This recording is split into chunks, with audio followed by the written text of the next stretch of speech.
Trade with Kamran Bhavani. क्या आप stock exchange में इन्वेस्ट करके पैसा कमाना चाहते हैं तो हमारे ग्रुप को ज्वाइन करें। हम आपको देंगे बर वक्त और बेहतरीन मशवरे। हमारे पास अकाउंट खोलने और ग्रुप ज्वाइन करने के लिए इन व्हाट्सएप नंबर पर राब्ता करें। कामरान मेमन भवानी 0345 826 4499। बिस्मिल्लाहिर्रहमानिर्रहीम। अस्सलाम कॉल मेंबर्स में कामरान मेमन बावनी, आप देख रहे हैं यूट्यूब का चैनल। सो क्लेम या ब्लेम नहीं है। आज के इस वीडियो में हम बात करेंगे मार्केट की क्लोजिंग अच्छी नहीं लेकिन न्यू सिस्टम 4 सस्ते स्टॉक, इसके ऊपर हम बात करेंगे। वीडियो स्टार्ट करने से पहले एक अच्छी बात, उस देने वाले का दरवाज़ा कभी बंद नहीं होता, ये तो लेने वाले ही दरवाज़ा खटखटाना भूल जाते हैं। इस कायनात में सिर्फ अल्लाह की रहमत की दुकान ऐसी है जहां खरीदारी के लिए अगर जेब में कोई नेकी नहीं तो आपके हाथों पर चंद आंसू रखकर जो चाहे ले ले। बिल्कुल, अल्लाह ताला हम सबको कामयाबी और कामरानी से हमकिनार करे और अल्लाह ताला हमारी रोज़ी में बरकतें वसअतें अता करे, आमीन। मार्केट के हवाले से बात करते हैं। जैसे कि फ्राइडे वाले दिन आपको बताया गया था कि मार्केट टूवर्ड 1,80,600 की तरफ यानी बढ़ रही है और मार्केट की क्लोजिंग अच्छी नहीं रही है। फ्राइडे वाले दिन ही हमने देखा था कि क्लोजिंग इतनी शानदार नहीं थी और फिर चूंकि वीकेंड पे खबरें भी बहुत ज़्यादा थी तो उसके हवाले से भी यही था कि मार्केट में कोई अनसर्टेनिटी हो सकती है। न्यू सिस्टम को लेके मार्केट के अंदर एक पैनिक सिचुएशन हुई थी कि जो ये नया सिस्टम होने जा रहा है T+2 से T+1, तो ये कौन सी वबा है या क्या चीज़ है ये जो ऐसा ना कि वो डिजास्टर कर दे। तो एक तो ये वजह भी थी कि T+2 जो सिस्टम था, जैसे आप कोई शेयर्स बाय करते थे तो 2 दिन बाद CDC के अंदर उसकी डिलीवरी आती थी, यानी अगर आप कोई चीज़ शेयर सेल करते थे तो उसकी पेमेंट 2 दिन बाद जनरेट होती थी। तो देखा जाए तो ये क्लाइंट के मफाद में बहुत अच्छी चीज़ है कि अगर आप कोई भी शेयर्स बाय करेंगे तो 1 दिन बाद यानी कि डिलीवरी हो जाएगी। अगर आप कोई चीज़ शेयर सेल करेंगे तो 1 दिन बाद उसकी पेमेंट आ जाएगी। तो ये बड़ा एक यानी इन्वेस्टर्स के लिए बहुत अच्छा है ये सिस्टम और पूरी दुनिया में ये सिस्टम चल रहा है। लेकिन अगर हम देखें तो बड़े प्लेयर्स और मेंबर्स के लिए अच्छा नहीं है। क्यों अच्छा नहीं है? क्योंकि इनको पेमेंट फ़ौरन करनी होगी। जो पहले T+2 के हिसाब से करते थे अब वो T+1 के हिसाब से करेंगे और पेमेंट ज़्यादा देर होल्ड नहीं रख सकेंगे।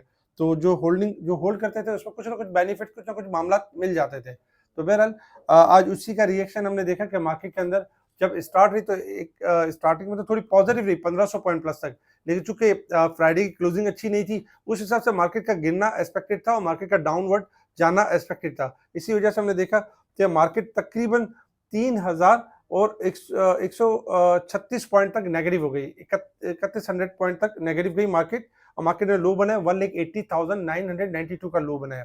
फिर मार्केट ने शॉर्ट रिकवरी भी ली और क्लोजिंग थी 1,82,340 के करीब, 1789 पॉइंट के पास मार्केट ने नेगेटिव क्लोजिंग दी।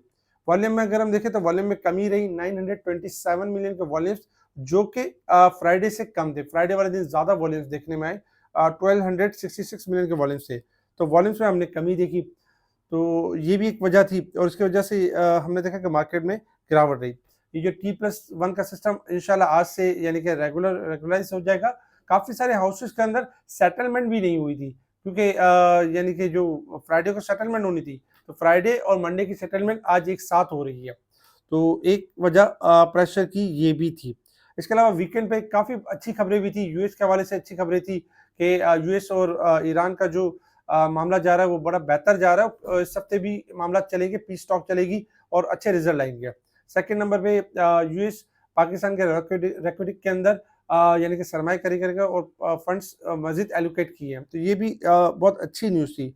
अच्छा, इसके साथ ही अगर हम देखें तो मूडीज ने पाकिस्तानी बैंकिंग सिस्टम की जो रेटिंग को स्टेबल से पॉजिटिव कर दिया है। तो ये बैंकिंग सेक्टर के लिए बहुत अच्छा था, लेकिन बैंकिंग सेक्टर ऑलरेडी इतना बढ़ चुके थे जिसकी वजह से हमने देखा कि बैंकिंग सेक्टर के अंदर भी प्रॉफिट टेकिंग यानी नजर आई।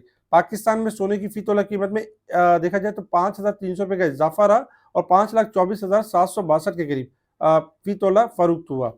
इसके साथ ही अगर हम देखें तो साजगार ने जनवरी के अंदर 3,335 3 पहियों वाली गाड़ी और 1,716 4 पहियों वाली गाड़ी तैयार की और मुसलसल अगर देखें प्रोडक्शन भी हो रही है और सेल्स में इजाफा भी हो रहा है। मीज़ान बैंक का 92 अरब रुपए का मुनाफा मजबूत डिविडेंड दिखाया और अगर हम पिछले साल के मुकाबले में देखें तो 13% कम है। इसके साथ ही अगर देखें जेके स्पिनिंग ने सोलर प्लांट इंस्टॉल कर लिया है 7.5 मेगावाट। तो ये JKSM के लिए बहुत अच्छा है क्योंकि कॉस्ट कम पड़ेगी और अपनी बिजली होगी, अपना काम होगा और अपना फ़ायदा होगा। सिमेट्री ग्रुप मसनूआत की ज़ानत के हवाले से अगर हम देखें तो दायरे-कार को बढ़ाने के लिए 1 अरब रुपए से ज़ायद सरमायाकारी करेगा। तो ये सिमेट्री के लिए बहुत अच्छा था और सिमेट्री मज़बूत भी परफ़ॉर्म कर रहा था। इसके साथ ही अस्करी बैंक ने जो करंट ईयर में अगर हम देखें तो आमदनी की इत्तला दी और उसमें अगर देखा जाए तो यानी इसका मुनाफ़ा हुआ 8.32% सालाना इज़ाफ़ा हुआ इसके प्रॉफ़िट के अंदर। पाकिस्तान केबल्स मुनाफ़े की तरफ वापस यानी कि मुंतकिल हो गया। पहले थोड़ा-सा कम था लेकिन दोबारा मुनाफ़े की तरफ मुंतकिल हो गया। अच्छा, इसके साथ ही बोर्ड मीटिंग्स भी थी जिसके अंदर कुछ अनाउंसमेंट भी थे। AKBL ने 1.75 यानी कि पर्स 1.75 पैसे कैश डिविडेंड अनाउंस किया, जबकि ₹7 मीज़ान बैंक ने दिया और साढ़े ₹12 के हिसाब से लूट्स राइट शेयर देगा 47% और अपकमिंग बोर्ड मीटिंग्स भी हैं। तो ये खबरें भी थी साथ-साथ और हमने देखा कि मार्केट ने नेगेटिव यानी परफ़ॉर्म करी थी। Top volume leader, top gainers, decliner आपके सामने। अगर हम सेक्टर वाइज़ पोज़ीशन देखें, तो सेक्टर वाइज़ पोज़ीशन में आज फार्मास्यूटिकल टॉप पर था। बाकी सारे अगर हम सेक्टर्स देखें, तो बाकी सेक्टर में मिला-जुला रुझान था। ऑटो सेक्टर में साज़गार और GHNI थोड़ा बेहतर परफ़ॉर्म करते हुए नज़र आए। बाकी अगर हम देखें, तो बाकी टेक्नोलॉजी में भी कुछ यानी कि स्टॉक्स बेहतर परफ़ॉर्म कर रहे थे। इसके अलावा अगर हम देखें बाकी चीज़ें तो अल्हम्दुलिल्लाह मार्केट के हवाले से देखा जाए तो बहुत बड़ा डिज़ास्टर नहीं हुआ। 3000 पॉइंट माइनस ज़रूर हुई लेकिन कुछ रिकवरी भी हुई। क्लोजिंग अच्छी नहीं है लेकिन बात करते हैं टेक्निकल के ऊपर कि अब मार्केट ने मूव किस तरीके से करना है। इंटरनेशनल लेवल्स के ऊपर अगर हम देखें तो इंटरनेशनल लेवल्स के ऊपर इस वक्त जो क्रूड ऑयल आपका ट्रेड कर रहा है तकरीबन देखा जाए $63 और 86 सेंट के पास ट्रेड कर रहा है। रेंज बाउंड परफॉर्म कर रहा है और क्रूड ऑयल का इंतजार है कि जंग होगी या अमन होगा ताकि उस हिसाब से क्रूड ऑयल परफॉर्म कर सके। तो क्रूड ऑयल भी रेंज बाउंड परफॉर्म कर रहा है 62 से लेकर 64 के दरमियान। गोल्ड सिल्वर भी अगर हम देखें तो इस वक्त सिल्वर $80 और 35 सेंट के पास यानी परफॉर्म कर रहा है। $2 और 70 सेंट यानी पॉजिटिव है। जबकि अगर हम गोल्ड देखें तो गोल्ड है इस वक्त 5015 के करीब चल रहा है और गोल्ड भी तकरीबन देखा जाए $54 यानी कि प्लस है। गोल्ड सिल्वर अगर हम देखें तो हाई साइड पे परफॉर्म कर रहे हैं। कोई भी इंटरनेशनल न्यूज़ इनके लिए अगर कोई नेगेटिव न्यूज़ कोई अमन वाली बात आ जाती है तो इनके लिए नेगेटिव होगा। और अगर हम देखें तो अपना एक टॉप रख चुके हैं। अब ये कि लास्ट वीक के अंदर हमने एक अच्छी खासी करेक्शन देखी थी, इस वीक को मजीद कंटिन्यू होता हुआ देख सकते हैं। अच्छा, अब बात करते हैं resistance level and support level की। मार्केट में अगर हम देखें तो वीकली और मंथली बेसिस पर मार्केट ओवरसोल्ड हो चुकी है, ये प्लस पॉइंट है। और जबकि ओवरबॉट साइड पर देखें तो ईयर के हिसाब से मार्केट जो इस साल के हिसाब से मार्केट में जो इजाफा हो गया था अब उसमें काफ़ी हद तक कमी आ चुकी है। अब आ जाते हैं टेक्निकल चार्ट की तरफ कि मार्केट ने मूव किस तरीके से करना है और हमारी स्ट्रैटेजी क्या होनी चाहिए मार्केट के हवाले से।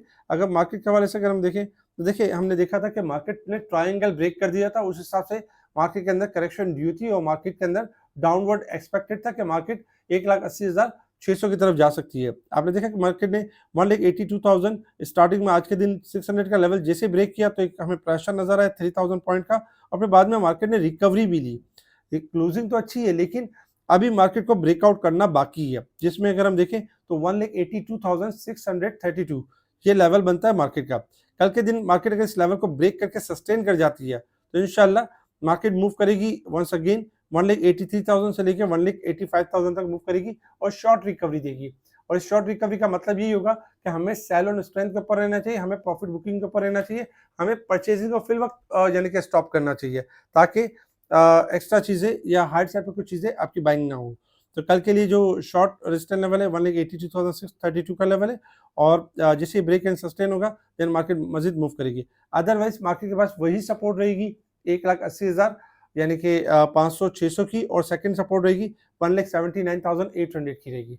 तो फिलहाल कोशिश ये करें कि लो वॉल्यूम के साथ और हैवी वॉल्यूम के साथ काम ना करें, लिवरेज इन फ्यूचर को अवॉइड करें और फिल वक्त मार्केट की क्लोजिंग बेहतर होने दें। जैसे क्लोजिंग बेहतर होगी तो इसमें इंशाल्लाह मौका मिलता रहेगा। इसके साथ ही अगर हम देखें यानी कि support levels and resistance level तो सपोर्ट लेवल्स में होगा 1,80,500 और 1,77,900 ये हमारे सपोर्ट्स है। रेजिस्टेंस लेवल में अगर हम देखें तो 1,83,600 और 1,85,900 ये हमारे रेजिस्टेंस लेवल होंगे।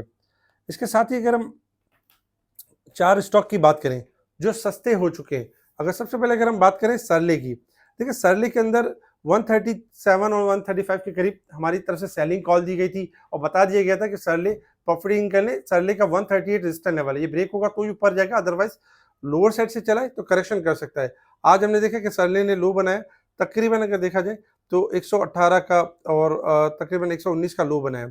सरले के बाद जो सपोर्ट जनरेट हो रही है इस वक्त देखा जाए तो 116 की सपोर्ट जनरेट हो रही है सरले की, और यानी कि 113 तक की सपोर्ट जनरेट हो रही है। तो सरले की सपोर्ट यहाँ से बाउंस बैक कर सकता है, रिकवरी की तरफ जा सकता है, इनके अंदर एक्यूमुलेशन की जा सकती है, इसको होल्ड किया जा सकता है स्लोली ग्रेजुअली। इसके साथ ही अगर हम देखें सेकंड नंबर पे दूसरे स्टॉक्स को देखें तो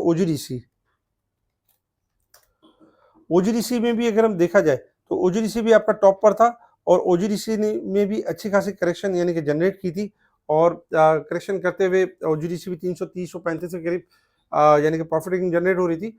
इस वक्त अगर हम देखें तो ओजीडीसी भी सपोर्ट के करीब है, तकरीबन देखा जाए 305 और 295 यानी कि ओवरसोल्ड हो चुका है, सस्ता हो चुका है, तो इसको यहाँ पर ग्रेजुअली एक्यूमुलेट किया जा सकता है और उसके अंदर एक अच्छी रैली देखने का मौका मिल सकता है। पाकिस्तान पेट्रोलियम अगर हम देखें तो पाकिस्तान पेट्रोलियम ने भी अगर देखा जाए तो बहुत अच्छी करेक्शन अब तक जनरेट कर ली है, और पाकिस्तान पेट्रोलियम ने हाई बनाया था 285 का और इस वक्त 253 है, आज लो बनाया था 247। तो देखा जाए तो पाकिस्तान पेट्रोलियम की भी जो सपोर्ट बनती है 247 से लेके 235 तक की सपोर्ट बनती है, और उसके अंदर भी आपको रिकवरी का एक अच्छा मौका मिल सकता है। पाकिस्तान स्टेट ऑयल अगर हम देखें तो पाकिस्तान स्टेट ऑयल में भी अगर देखा जाए तो इस वक्त तकरीबन अपनी करेक्शन मुकम्मल कर चुका है पाकिस्तान स्टेट ऑयल, और सपोर्ट में 455 और 445 ये सपोर्ट है, और इंशाल्लाह बाउंस बैक होने के चांसेस, तो इनके अंदर एक्यूमुलेशन की जा सकती है और डिप पर इनको एक्यूमुलेट किया जा सकता है। इसके अलावा अगर हम कुछ कमेंट्स के ऊपर बात करें तो काफ़ी सारे कमेंट्स हैं जिसमें बहुत सारी दुआएं भी दी गई हैं और तारीफ़ें भी की गई हैं। तमाम तारीफ़ें अल्लाह ताला के लिए, और बेशक इसके अलावा अगर हम टेली कार्ड की बात करें, टेली कार्ड आपका रेंज बाउंड परफॉर्म कर रहा है 11:30 से लेकर 11 के दरमियान। 12 साढ़े 12 रेजिस्टेंस लेवल है, ये ब्रेक करेगा तो 13 साढ़े 13 की तरफ जा सकता है। एफएनएल के हवाले से 1.92 की बाइंग है आपकी। अगर एफएनएल देखें, एफएनएल स्लोली परफॉर्म करेगा, 1.50 से लेके 2 रुपए के दरमियान रेंज बाउंड रहेगा, जहाँ 2.20 ब्रेक करेगा तो 2.40 और 2.50 तक की मूव बनेगा। 2.70 के बाद कोई बड़ी मूव बन सकती है, उससे पहले रेंज बाउंड परफॉर्म कर सकता है। एफएफसी, एंग्रो डिप पर है, इनको एक्यूमुलेट किया जा सकता है। इसके अलावा अगर हम देखें तो नेशनल बैंक ने एक प्रेशर दिया था, फिर रिबाउंड भी कर दिया था, लेकिन हाई साइड पर जाए तो सेल ऑन स्ट्रेंथ के ऊपर रहे, प्रॉफिट टेकिंग के ऊपर रहे। हमारे इस वीडियो को लाइक करें, सब्सक्राइब करें, आगे फॉरवर्ड जरूर करें, कमेंट्स लाजमी दें। इसके अलावा जो हमसे जुड़ना चाहते हैं वो व्हाट्सएप पर कांटेक्ट कर सकते हैं। जो मेरी टीम है वो आपको यानी कि ग्रुप में भी ऐड करेगी और आपको तरीकेकार भी बताएगी। ठीक है जी, शुक्रिया। कामरान मेमन बावानी, अल्लाह हाफिज़।